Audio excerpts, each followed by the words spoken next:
Bonjour à tous, bienvenue dans ma vidéo. Alors aujourd'hui, comme promis, c'est Project Cars 2, un jeu de simulation de voiture. Alors toujours pareil, quand on parle de simulation, chacun voit midi à sa porte. C'est une simulation accessible, on va dire. Elle peut être très pointue si on rentre dans les réglages. Et enfin, elle est accessible à la plupart puisque vous pouvez tout paramétrer et la rendre plus facile. Donc on va dire que ça reste une simulation hein, de toute façon. Il y a beaucoup de jeux plus pointus que celui-ci, mais aujourd'hui, c'est un simulateur qui est compatible avec la VR. Il n'y en a pas tant que ça. Donc, je vais vous faire découvrir un petit peu ça. Je ne vais pas vous faire découvrir le jeu complet, puisque des tests, il existe sur PC. Donc, des tests, vous en aurez. Si vous voulez rentrer bien dans les détails du jeu, c'est plus vous donner le ressenti en VR et voir si ça peut vous intéresser ou pas. Donc, on va regarder un petit peu. Donc, dans les menus, là, je suis sur le Rift S. Donc, il faut quand même un PC quand même très puissant pour faire tourner ces machines dans de bonnes conditions. Les simulateurs de voiture sont très gourmands, donc il vous faudra quand même un PC assez costaud. Aujourd'hui aussi, je vous conseille de jouer, si vous voulez jouer à ce genre de jeu, c'est avec un volant, c'est presque impératif. Autrement, vous n'aurez pas les sensations vraiment totales, parce que ça apporte beaucoup. Moi, j'utilise un petit Logitech G920 qui est un bon rapport qualité-prix. C'est pas le meilleur des volants, loin de là, mais il fait bien le boulot. Il est correct et il a un prix accessible. Voilà, si c'est pour des jeux occasionnels, il est parfait. Moi, voilà, je jouais beaucoup avant, maintenant un peu moins le temps, donc il me convient très bien avec un petit support et voilà. Donc, je vais vous faire un petit peu découvrir ça rapidement, un petit aperçu de ce jeu. Pour les grands amateurs, enfin, ceux qui aiment la simulation le connaissent déjà, donc je ne vais pas non plus, comme j'ai dit, rentrer dans tous les détails. C'est juste pour vous faire voir un petit peu en VR comment il s'adapte. C'est un jeu qui est conçu à la base pour le PC classique et qui a été adapté à la VR. Donc vous pouvez voir comme je déplace la tête pour le curseur. Donc c'est pas vraiment ce qu'il y a de plus pratique, mais bon, ça permet au moins de pouvoir aller dans les menus. Ils ont adapté un petit peu ça comme ils pouvaient. Un jour peut-être on aura un jeu exclusif VR qui pourra vraiment être optimisé. Donc vous avez les réglages dans la réalité virtuelle, le super sampling, ou voilà, ça c'est le reste, c'est assez basique au niveau des choix. Après, c'est les réglages PC. Hein. J'ai essayé. Alors, je suis réglé quasiment à fond, pas tout, mais quasiment à fond en tout cas. Et le jeu est déjà très très beau.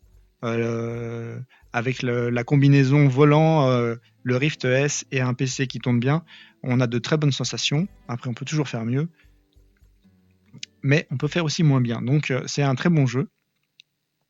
Je le recommande pour la VR si vous êtes amateur de jeux de voiture. Il y en a d'autres. Alors, le concurrent direct, c'est Assetto Corsa. Je ferai peut-être un jour une vidéo si je sens qu'il y a une demande. Il est assez similaire dans voilà, la conduite est un peu différente, la communauté est différente, mais bon voilà, ça reste dans le même principe. Il est un peu plus compliqué à régler en VR parce que il est encore moins, moins accessible. C'est des jeux quand même, ça vous demande, c'est pas un jeu que vous allez installer et qui va fonctionner tout de suite. Il faut faire vos paramétrages de boutons, etc. Ça vous connaissez hein, les simulations. Ça demande un petit temps d'adaptation et de réglage. Une fois que c'est fait, après, c'est que du plaisir. Donc là, on va aller dans partie rapide, juste pour faire voir un tout petit peu comment ça se passe. Ce qui est intéressant, c'est de voir un petit peu comment le jeu se comporte en VR. Donc je vais prendre, peu importe la voiture, hein, vous avez un choix. Après, ça, comme je vous dis, je ne vais pas faire un aperçu du jeu complet. C'est juste vous faire voir un petit peu à quoi ce qu'on peut faire avec la VR. On va prendre un cabrio comme ça. Hop. Ouais, torticolis. Donc nous voilà dans la voiture. Donc comme vous pouvez le constater, on peut regarder vraiment comme si on y était. Hein, c'est tout l'intérêt. Vraiment, il y a les effets de lumière, les reflets. Bon, j'ai pas. Donc je vais pas faire des performances, hein, c'est juste pour parce que discuter en même temps et vous expliquer tout ça en live et en enregistrant, c'est pas évident. C'est plus pour vous faire, comme j'ai dit, découvrir. Donc voilà, je vous fais voir. Le rendu est vraiment très très bon. Les intérieurs des voitures sont super travaillés, sont superbes. Sur le casque, ça rend très très bien. Et particulièrement là, je l'avais sur d'autres casques et avec le Rift S, c'est encore mieux.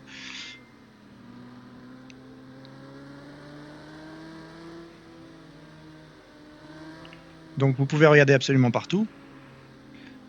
Vous pouvez sortir la tête. Voilà, je vous conseille.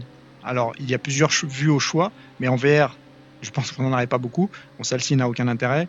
Là, c'est la vue casque, casque pilote, qui est très intéressante. Si vous avez un petit peu, vous êtes un peu sensible à la cinétose, ça va atténuer un petit peu parce que les jeux de voiture, il faut savoir que quand même ça a tendance à donner un peu la cinétose, et surtout si vous êtes sensible.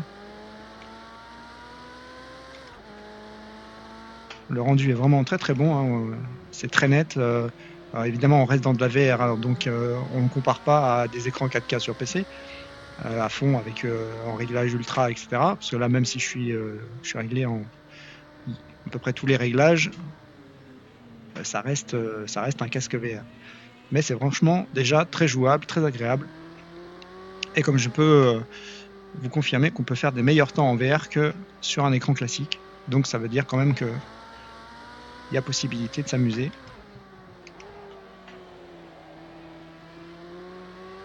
Donc ces vues-là sont à bannir en VR si vous voulez pas être malade très rapidement. Donc il y a à peu près 2 vues là, donc qui sont accessibles, qui sont jouables en VR, hein, évidemment, je parle. Après, sur l'écran, c'est différent.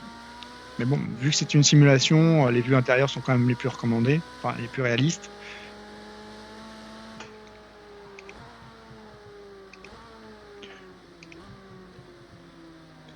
Donc pour le détail de ce jeu, je pense que vous trouverez beaucoup de tests très aboutis si le jeu vous intéresse.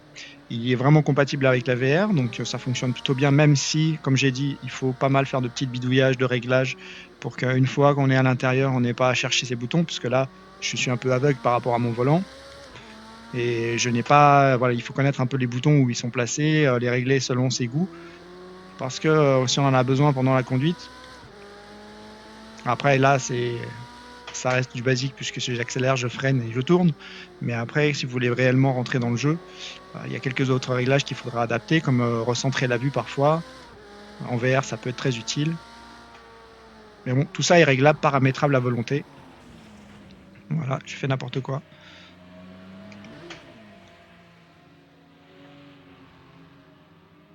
La vue est vraiment réaliste, hein. Le jeu est très bien fait, très bien modélisé. Certainement un des meilleurs. Après, les puristes me donneront d'autres références. Je sais qu'il y a d'autres jeux qui existent. Mais on va dire au niveau accessibilité VR, simulation, c'est peut-être celui qui se fait le mieux avec Assetto Corsa.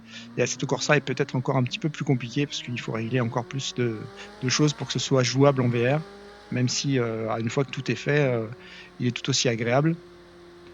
Voilà, c'est deux jeux différents, mais dans la simulation et dans la VR. Donc, c'est à peu près les deux références. Il y en a d'autres, hein, mais je dirais accessible, public, grand public quand même. Et encore, ça commence déjà à être pointu. On n'est pas sur du Forza ou du Gran Turismo. Donc, il y a quand même des choses à faire, à apprendre, à régler, si on veut vraiment aller au fond du jeu.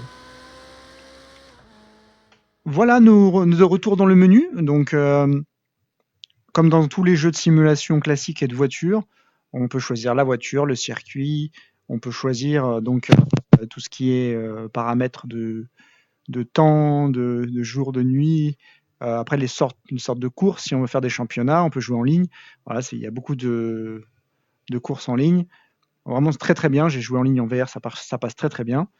Voilà, du grand classique et grand public quand même, adaptable à tous les styles de conduite, c'est-à-dire ceux qui sont très pointus et ceux qui veulent pas trop se prendre la tête, même si ça reste un simulateur, hein, faut pas l'oublier.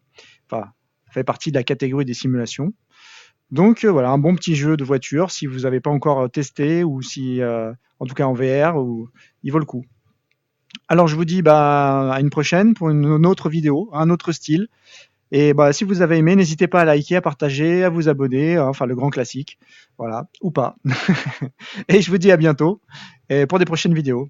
Ciao!